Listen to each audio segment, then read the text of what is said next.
બનાવતો બનાવતો જગન્નાથપુરીમાં આવ્યો છું. દક્ષિણ ગુજરાતમાં આદિવાસી વિસ્તારમાં એક સિણધઈ ગામ છે. આ ગામની અંદર વાવાઝોડું આવે છે, 200 ઘર પડી જાય છે. અને એ 200 ઘર, હું અમેરિકા હતો ને કેનેડા આવ્યો ને કેનેડાથી સીધો ગોંડલ ગયો ને ગોંડલથી સીધો ન્યા ગયો આદિવાસી વિસ્તારમાં. અને ન્યા ઘર બનાવતો બનાવતો મને ખબર છે કે મારે અહીંયા આવવાનું હતું. અહીંયા ઘર બનાવતો બનાવતો આવ્યો છું ને.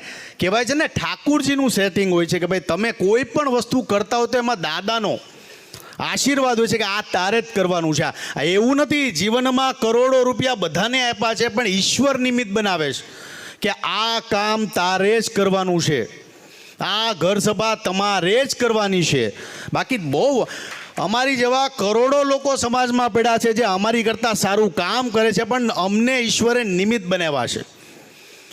એટલે હું હરેક લોકોને કહું છું, યંગ જનરેશન મને ફોલો કરે છે તો તમામને કહું છું કે હરેક માણસ કામ કરતો હોય તો રાજી થાવ.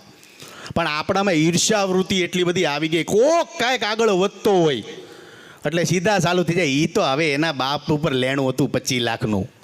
વખાણ ક્યારે જીવનમાં આપણે નથી કરતા. કોઈ આપણે એમ કે આ ફલાણો માણસ જોતો, નાનો એવો માણસ હીરા ઘસતો ઘસતો આજે બિલ્ડર બની ગયો, તે કે એ તો 2 નંબરનો હશે જ, આવા જો નહીં. આપણે વખાણ નથી કરતા, પણ તમે આવા સંતોના સ્ટેજ પર આવો છો તો તમને શીખવા મળે છે કે માણસની પ્રશંસા કરતાં પણ